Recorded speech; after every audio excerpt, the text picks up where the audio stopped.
Hey everyone, Cooper here, host of the fine podcast you're listening to. I just want to let you know that the episode you clicked on has a format that is very heavily inspired by a podcast called The Bookening. To be clear, our thoughts and opinions in this episode are our own, but the format is very similar to this podcast. I just wanted to give you a heads up and give credit where it is due. With that out of the way, enjoy the show. Coming up next, Booking It reads, The Horse and His Boy.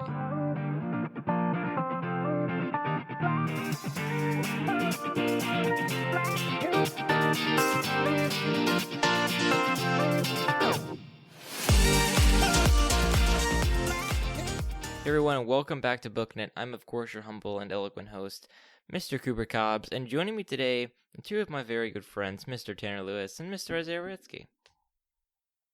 Howdy, Hello. folks. Well, everybody, we're back in the groove because, for some reason, once a year, literally the same week every time, we get a freeze over here in Texas, and so it's frozen outside, and nobody's going anywhere, so plenty of time for podcasting. It's true. It doesn't make any sense, all this weather, man. Like, 4 days ago it was 60s. In 5 days it'll be 60s again. Right now it's like 20 feeling like 11 or something. Yeah, Like, and what the heck? last year, this very same week, it happened again, you know? Something like that, yeah. So, oops. So anyway, it's frozen, nobody's going anywhere, and, yeah. Tanner got a dog, and other news. Oh, yes, it's going good. Teddy is my little baby, and I love him. Aw, Teddy. And for the record, I'm pretty sure it's obvious if you've listened to the podcast for a while, but all of Tanner's siblings' names start with a T. So, at least they're referred to by a T name. And the dog also has a T name. So, there it is. It was meant to It's be. meant to be. It's meant to be. Well, you know, it's also meant to be What his type artist. of dog is Teddy? I say you messed up my transition. He's a golden dude. Sorry, man. He's a golden Oh, doodle. okay, cool. Tanner, are you there? You still cutting out? Are we cutting out? I can hear you. Okay, cool. Well, we're talking about The Horse and His Boy because that is what is meant to be. Going back to my earlier transition. And what do you guys think about The Horse and His... Well, actually, first, any specific baggage you want to dispense on The Horse and His Boy? Like, I guess, we should probably do this every episode. Like, where did you think this was going to be, rereading them, in terms of how good you thought it was going to be? Like, is this top tier I Narnia? thought that... Yeah, I think this is top tier Narnia. Okay. I think that this is like top 2 for me, top 3. Gotcha. Yeah? Yeah, I don't know. I like this book, and I always liked it since when I first read it. I wouldn't say it was my favorite book. So, I mean, I'd put this like... probably like top 3 or 4 or something like that. Yeah, for sure. Yeah, I think it's always like one of those ones that it's the most unique in that really it's the only one to where the main characters in this one never reappear, like, at all.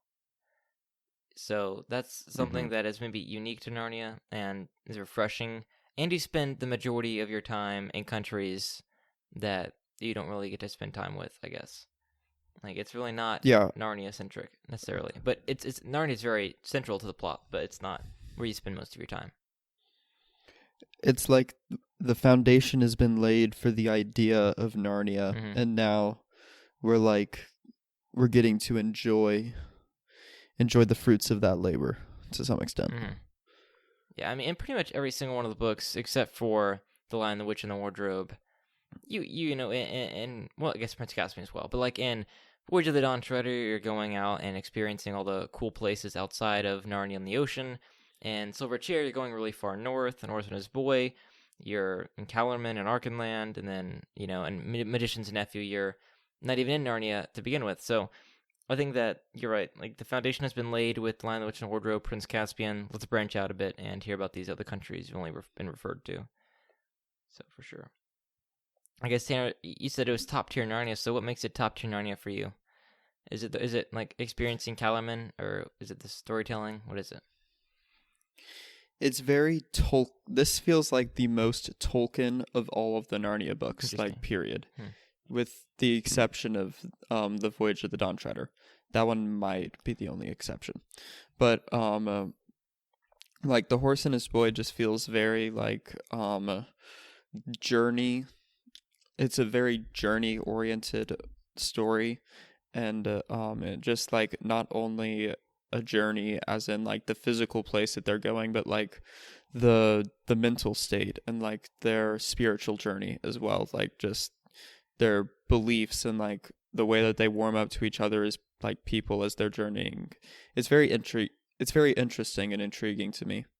And I very much like that. I like the very three-dimensional plot that we have of like we're just kind of tracking all the way through that three-dimensional sphere, if you can track me. But I also really enjoy the as I said earlier, like the world building that happened here. Just definitely, it's very I don't know. It feels like Tolkien read his books and then came up to Lewis and said, I think you need to do a book about such and such. And he's like, ooh, that sounds like a good idea. Do you want to help? That's what it felt like. But anyways, my thoughts. Yeah, mine are pretty similar to Tanner. I did really like the world building because it helped like just show that there's more places than just Narnia, but they're like in the same world or whatever. Something like that. And just, I don't know, it kind of helped open up a bunch of possibilities for what you can do with all that. Yeah. Or what he could do with all that. Yeah, I agree. I think some people tend to argue sometimes that Calormen can be a bit like flat, like it's just an Arabian, city, country.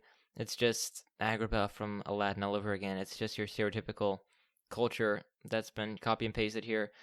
I mean, so I wasn't too excited to. I wasn't necessarily too excited, but I was a little scared. Like, am I actually gonna enjoy it the way that I enjoyed it as a kid, or am I going to enjoy it the way that other people claim to enjoy it? Other people claim to dislike it, but I enjoyed it a lot. I think it is. You could probably knock it and say that it's not the most original or three-dimensional, but it feels real. And I think that he characterizes them a lot. Like, he makes them talk in this really archaic, ornate language. And has the recurring joke about the Tizrak, may he live forever, that kind of thing. That's one of my favorite jokes in Narnia. Narnia and the North. Brouhaha. Yeah, brouhaha. Marie's a very funny character. The whole thing is really a tongue-in-cheek book. And so that comes out especially in Calormen. But it is a lot of fun to, Tashbaan is a really cool city to live in, and they're really fun characters. And Rabadash is one of the best villains in terms of just making him seem like a fool, that kind of thing. So, yeah, I enjoyed The Horse and His Boy this time around. So, actually, real fast, have you guys heard of Planet Narnia before? I'm assuming Tanner maybe has. Heard of I what? actually have not. Okay, so Planet Narnia is this idea that this guy, I forget his name, he wrote a book about it. He hypothesizes that Lewis wrote the 7 books of Narnia off of the medieval cosmology. In other words, in the medieval cosmology, there were only 7 planets, and one of them was the moon. So What? he claims that Lewis wrote all of the Narnia books based off of one of those, one of the planets. Okay, so for reference, like the silver chair is the moon, and Horse and His Boy is Mercury, because of the journey, right? Because Mercury is the shortest journey. It travels really fast around the sun many times a year, at least Earth year. And so Horse and His Boy is supposedly, and under this argument and theory, based off of Mercury. So I'm not an expert on this by any means. I haven't read the book, but that's just what I've heard. I think that's kind of interesting if that's true. I think Caspian is from Jupiter, because Jupiter is the god of. Actually, no. It might be Mars. Anyway, it's something you can dig deep into, and this person is like made a living off of a random theory about C.S. Lewis. But I think that's kind of cool to think about. Like, anyways, yeah, it's an idea. That's very interesting. Yeah, it's very interesting. I have an Amazon cart going right now, full of I think it's got 7 books that I need to read. It's getting added to the list. Okay. Well, I haven't read it, so I can't speak for it. But if you want to dive deep into Lewis and to someone hypothesizing about this, then it sounds interesting. For sure. And if I had that does sound interesting, yeah. Yeah, it's kind of cool. I've never heard of it. Yeah. I classify myself as a Lewis and Tolkien nerd, so, now I have to read it. You had to read it, yeah. You had to read it. Anyway, Horse and His Boy, let's talk about the main characters, y'all. Talk about some Shasta, some Bree. We some Erebus. What do you guys think about Shasta or Prince Kor? Spoiler alert, as we should rightfully call him. Prince Kor. Honestly, I didn't like him in the beginning. Yeah. Like, I remember the first time that I read this, like, I remember that this was not my favorite story out of all of them. Mm-hmm. My first time around, it was the Silver Chair. Mm-hmm. We can get to that later. But, And in fact, I remember reading about Shasta and or Prince Kor, as we're calling him, and just like disliking him for his like ignorance and honestly his pride. He's like the most prideful person ever, and he's got nothing to be prideful about. Really, him or the horse? It's hilarious. How is Shasta prideful? He's prideful in a few, just like the way that he looks down.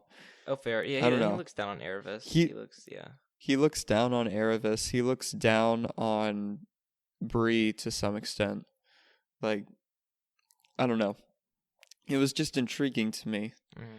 Like, now it's intriguing to me. It wasn't then. I was just like, bruh, why? Yeah, I think now you're kind of more content, like, or now isn't referring to us as we reread them. You trust Lewis, and so you see, okay, this guy is going to be changed. The horse is going to have his own journey. Erebus is going to have her own journey. You're going to see these people come to be better at the end of the story. Yeah, definitely. But I just remember, like, when I was younger, like, as I said, 6 or 7, just like, I don't like Shasta. Mm-hmm. He's boring and is prideful. Those are my only thoughts. Okay. Anyways. Isaiah, what struck you about Shasta this time? I don't know if there was really anything that, like, struck me about him. Mm-hmm. I don't know. I kind of had the same thoughts as before. Just like, I don't know. I feel like he was kind of a good character, but I feel like he'd just been better. Like, I don't know. Like, I guess like Tanner said, he was kind of boring at times. Mm-hmm. But I mean, it helped move along the story, and thought it would be kind of a little weird if the guy just wasn't there. I mean, he is very much the audience avatar in this book. Like, the person who has an oppressive father, and, I mean, none of us have oppressive fathers, obviously, but, you know, we like to think that in times of doing chores or whatever. But, you know, we can relate to that just a little bit, and then he longs to go see Narnia. He longs to go see places that we've never seen, which is the same thing that Star Wars did with Luke Skywalker, which we all want to do. We all want to go see the world. And then after that, he's kind of... He can come off as boring. I would say come off as boring, but he's the least interesting of the characters because he has to be the audience avatar, right? Like, nobody's going to say Harry's their favorite character in Harry Potter because Harry's supposed to be you. You know, Luke is not the best character in Star Wars because he's supposed to be you, you know? And so that allows other people, like the side characters, to shine more brightly in a book that has a ton of really fun side characters. Mm-hmm. Anything to say about For Shasta? sure. I mean, like, what is his character journey? We've been talking about character journeys. What is his journey from the beginning to the end? Coming into his own? What is it? I think really it's learning about... He learns how to be content and to be humble. Like, from what I see, like, he learns how to be content and humble in every circumstance. Like, just like all of the things that he went through, like, from being raised up and, like, assumed as a prince and learning that, like, he didn't like lies. He didn't want to be the kind of person that, like, his pride was so high that he would lie in order to get what he wanted, so that he could get what he thought was contentment. And I just think that it was a very... I don't know. I enjoyed the distinct movement from his pride into his just into his contentment and into his humbleness, like, as a prince. Like, I remember at the end of the book that it said that, like, he and Erebus ruled and were one of the greatest kings and queens ever seen in Archenland, just because of, like, you know, they had known what it was like to, like, be cast out of civilization, and just to know what it was like to be no one. Yeah. What we use it. The question was about, like, his character arc or whatever, right? Yeah, what is his character journey? What is the thing that he Character changes from journey. the beginning to the end? Yeah. I don't know. I just feel like in the beginning, I don't know. I'm trying to think of something else to say than what Tanner just said. Mm-hmm. I don't really know anything else. I mean, I could repeat what Tanner said if you want, but I feel like that'd just be kind of pointless. Yeah. Okay. Well, I mean, I feel like we were talking about like Shasta becomes Prince Core, and that's an important part of his journey.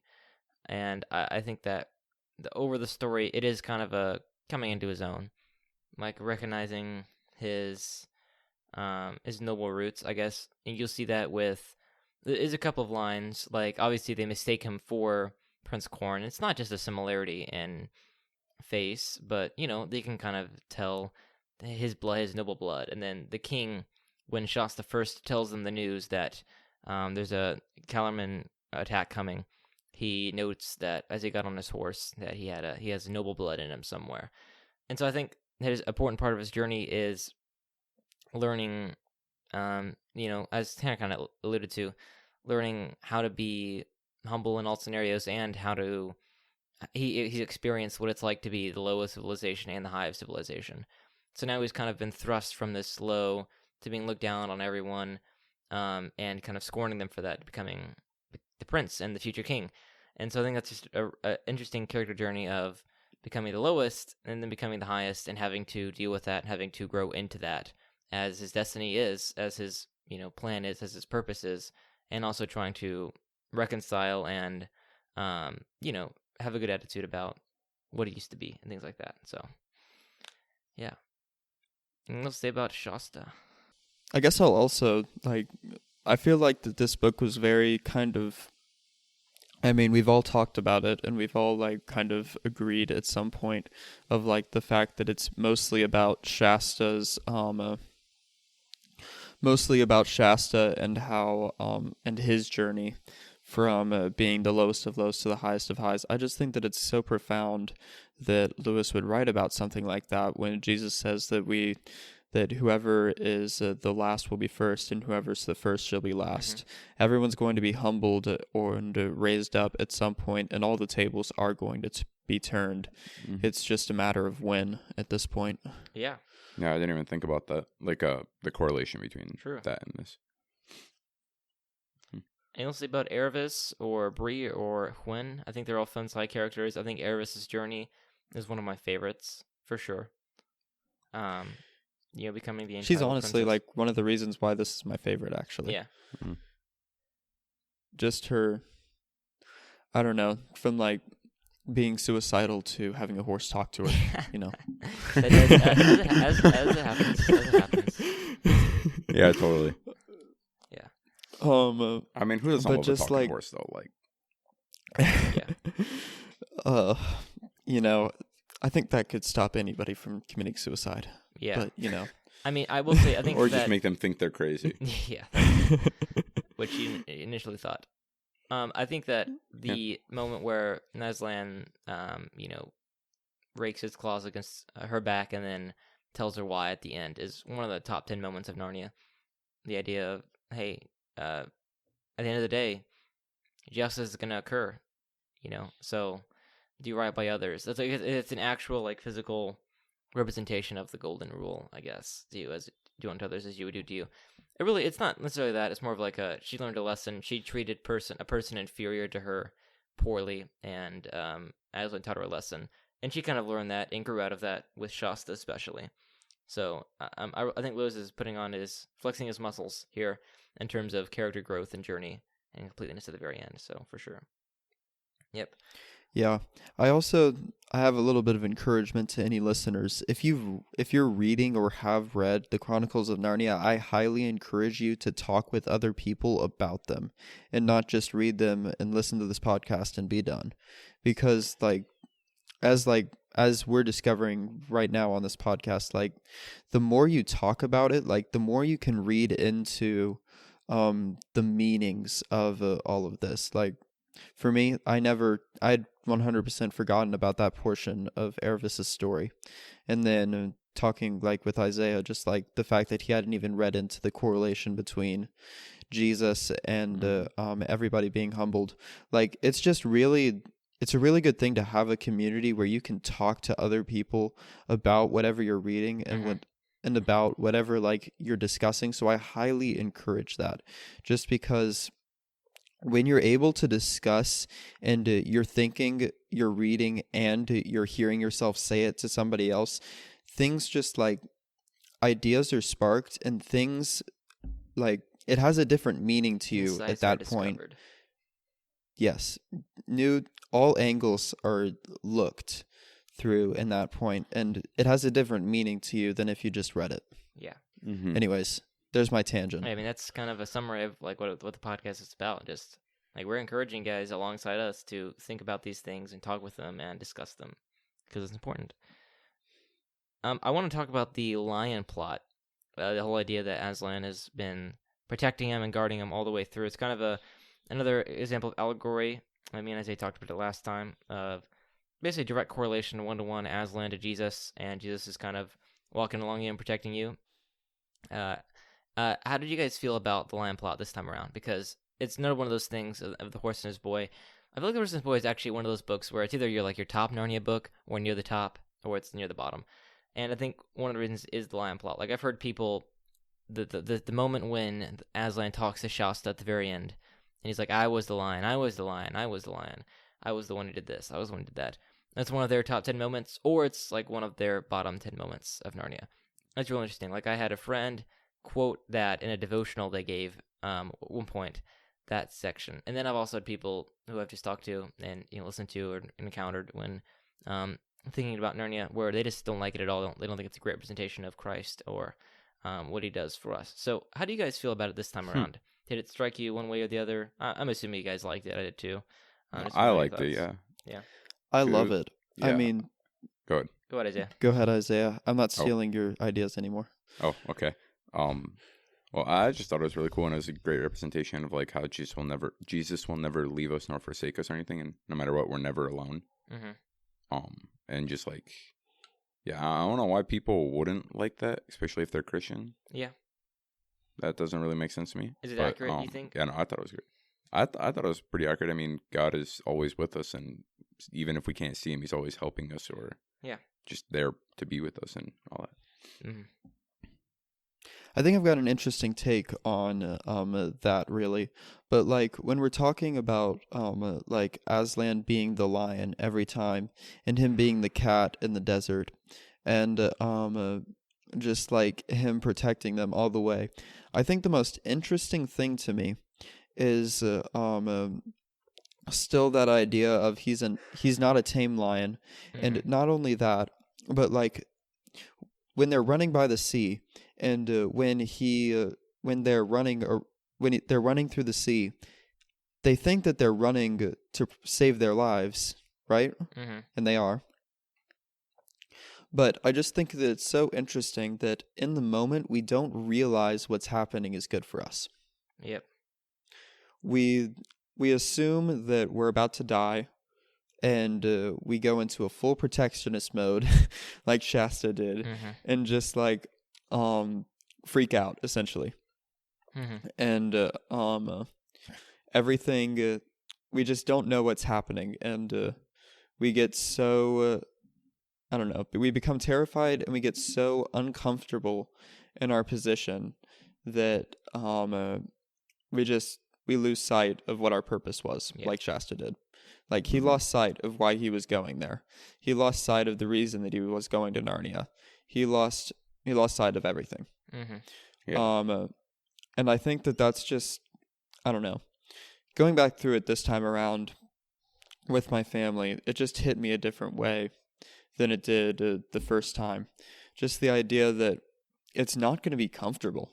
Yeah, it's not. I mean, that's kind of why Aslan what's good for us is not comfortable. That's why Aslan has to show up at the very end, especially to get the horses to kick into their higher gear, is they had forgotten what it was like to be pushed, and what they had become comfortable, and he has to kind of wake them up out of that. Yeah, and we will no doubt be talking about this in the next episode as well, going into the Voyage of the Dawn Treader. Well, Prince Caspian's next, but oh, you're right. I'm getting ahead of myself. anyways, just the idea that like we were not made to be comfortable. Mm-hmm. Yeah. At least not in this world of sin. We shouldn't get complacent. It's yes, not complacent. We shouldn't be okay with where we are. We shouldn't, like, as we were talking about with Shasta, just like we shouldn't be okay lying so that we can be at the top. Mm-hmm. We shouldn't be okay with things like there is a right and there's a wrong. Yep. Anyways, there's my tangent again. Yeah. I know you've got to get out of here. I think me and Tanner have a few more things to talk about, but any final thoughts before you have to head out?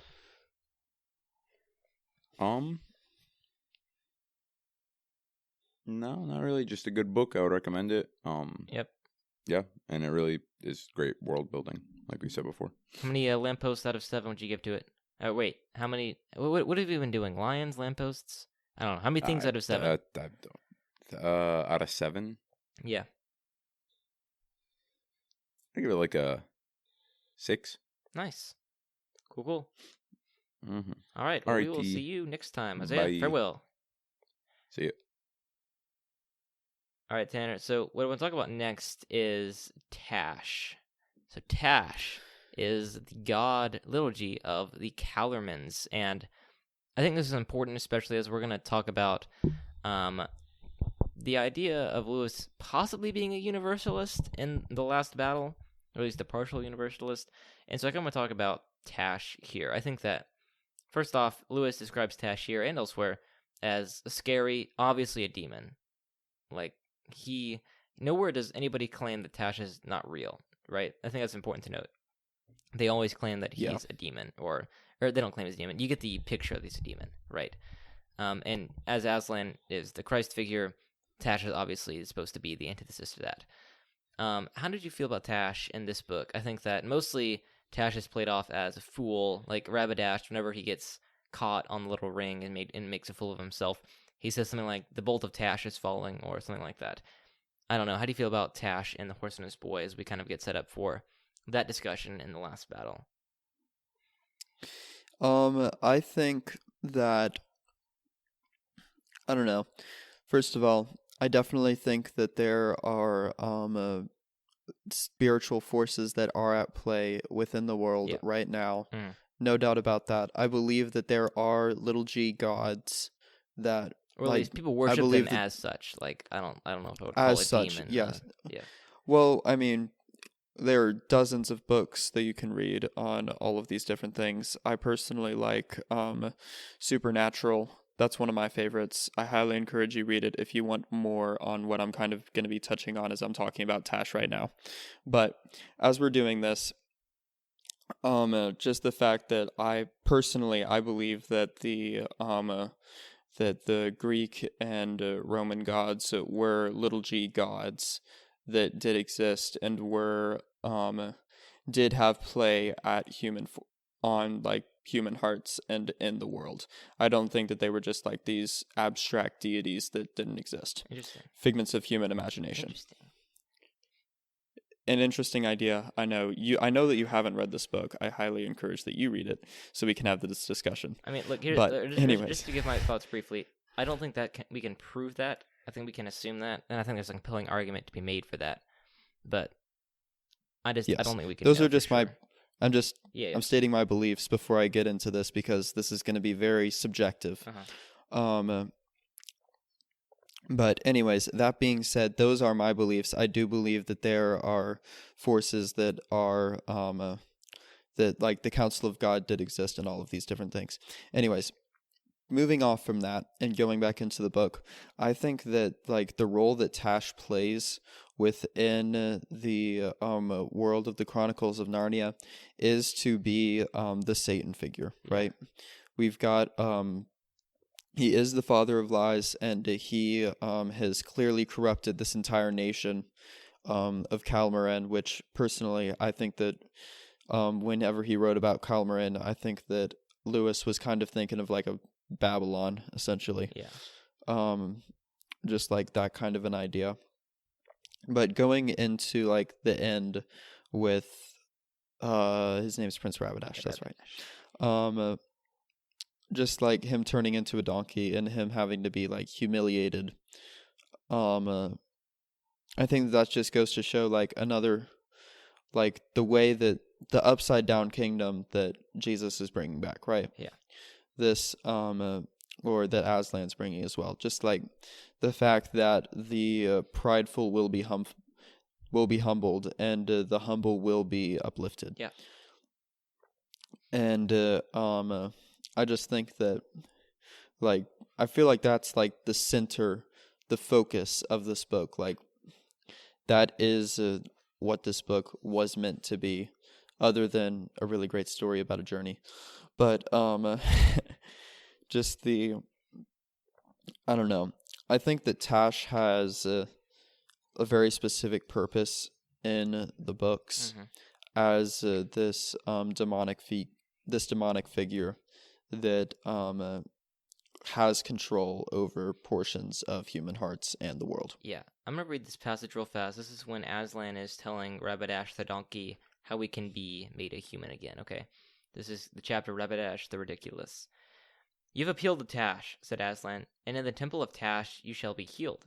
You must stand before the altar of Tash and Tashban at the great autumn feast this year, and there, in the sight of all Tashban, your ass's shape will fall from you, and all men will know you for Prince Rabadash. But as long as you live, if you ever go more than 10 miles away from the great temple in Tashban, you shall instantly become again as you now are, and from that second change there will be no return." So you're definitely right. Like, this does seem like a kind of a Satan thing. Like, you know, you call on Tash, and, well, I mean, Tash has quote-unquote claimed you, I guess. You are Satan's. And so if you want to be healed, go talk to him about it. That kind of thing. I will say, I think that and this is really a setup for, like I said, a discussion in the last battle, but it seems really weird for it to all be like this, and then, Tash is a demon, Tash is the Satan character, whatever, and then in the last battle, people who worship Tash get into the heaven kind of thing, and we'll talk about it when we get there. But yeah, I agree with you. I agree with everything you said, which is why I think it's weird that it happens in the last battle. So I just ignore that portion of the last, like that little yeah, portion of that guy. Cut it out. Yeah, I turn a blind eye there. Yeah. I don't know what to think about that. Yeah, I think to say about I don't really want to think about it. Yeah, it's one of those things where it's like, yeah, Narnia with an allegory, like, it can get a little messy sometimes. I'm not one person to defend Narnia in 100% of cases. I'm going to point out when I think that Lewis is wrong, and I think he's wrong there. But we'll get to that when we get to that. Yeah, I think that I don't think that he actually believed that, personally. Yeah, I think that was just I think that was a tough place to be in. Well, I mean, he set him up himself for that. Like, pretty much we don't meet any good Calormens, like, pretty much ever, until that one dude. And so he creates this character who is very likable and then has to get in heaven for some reason. So, yeah, we can have some debate. I might do some research and pull some quotes, and we'll see what happens. But anyways, Rabadash is a fool. Anything you want to say about Rabadash? He's hilarious, honestly. Yeah, everybody in Calormen is hilarious. Like, my favorite chapter is in the house of the Tizrock, where it's just the Tizrock, Rabadash, and then the Grand Vizier, who is supposedly supposed to be Erebus's betrothed. And then it's just funny language. Lewis is having a lot of fun. And then, here, let me see if I can find it. My favorite line is I love whenever he tells him to, like, sit down, you fool. Yes. to the Grand Vizier, and he's just like there, like, groveling. Yes. And he's like, the Tizrock in his greatness, and he's like, Prince Rabadash may be youthful or something, but, like, you cannot speak to His Highness like that. Yeah. Your Highness, please stop kicking our Grand Vizier. Yes. It's so funny. There's this one line, I can't find it now, but it's like the Vizier starts to speak and then he shuts up because Lewis says he saw a wiggle from the prince's right toe or something like that, and it's pretty hilarious. And then the May He Live Forever is really funny, and then all that kind of stuff. And just, if we're going rapid fire here, we're almost done. There's another line that I like in terms of Rabadash, the chapter Rabadash, the Ridiculous. That chapter is really great as well, and I think that there's a great piece of wisdom here that I would like to share. Here, where is it? Sheridan will get out of here because I've got there it is. Some young children that want to watch the movie. for the Lion, the Witch, and the Wardrobe. Interesting. Well, here it is. I know. Never taunt a man save when he is stronger than you. Then as you please. That's a great piece of advice. And especially as I'm giving a speech kind of on that topic this year for my speech and debate league, I think that's something I might end up throwing in there because I discovered it again. I liked it a lot. Oh, one last I use thing. that with Matthew Killingsworth. I don't taunt any other person, but I taunt him all the time. It never really works out well for me, but you know. Yeah. I think that Lewis, as well as Jane Austen, it really struck me like Jane Austen is great at, like, giving summaries after the events of the story. Like, here's what happened to Rabbit afterwards. It's really great and funny and enlightening and good storytelling. Here's what happened to Corin. Here's what happened to Cor and Erebus. All that kind of stuff after the story. He's really great at doing that. And so is Jane Austen. It happens in every single one of her books. But I'd like to read this this final paragraph. Let's see here. Erebus also had many quarrels, and I'm afraid even fights with Cor, but they always made it up again. So that years later, when they were grown up, they were so used to quarreling and making up again, they got married, as to go on doing it more conveniently, which is really awesome and funny. So, yeah, Lewis is great. Love Horse and this Boy. If I were to offer a small critique, I would say there is one scene with the allegory that gets a little bit overboard. It's when Hwen is talking to Aslan, and she says, "Eat me. I'd rather be eaten by you than fed by anybody else," or something like that. And I'm sure if I talked to good old C.S. Clive Staples Lewis, he would explain what he meant, and I would agree with it. But the way it came off can sometimes, it felt like a little weird and a little sensual, even. I don't know, really weird. So I may rephrase that. I don't know. I think that's just you. I liked that portion. Okay, well, maybe it is just me, but whatever. Okay. Final thoughts for me. I enjoy it. I think, like I said, Lewis's character journeys are awesome, especially with Bree. I didn't say this earlier, but Bree becoming more humble, especially losing his self-conceit. He's really the epitome of what Lewis says. Humility is not thinking less of yourselves, but thinking of yourself less. Like he learned that lesson as the hermit taught him. So Bree's another good example of that. All the character journeys are awesome. Storytelling is awesome. The writing is funny and enlightening. Anyway, Horse and His Boy is great. To you, Tanner. Yes, I definitely agree. I really think I've talked about this a lot during this episode, but just the very rich allegory in this book. Like, you don't really get that when we were reading say The Magician's Nephew or The Lion, the Witch, and the Wardrobe. Those aren't really, or maybe I've drank all I can drink out of those already. Yeah, but I could say a stone cable is obviously lacrosse and things like that. Yeah. You've just, I don't know. You read it enough, it starts getting dry, sadly. But I feel like this one is just so rich in the wisdom of humility, like within a good story. Yeah.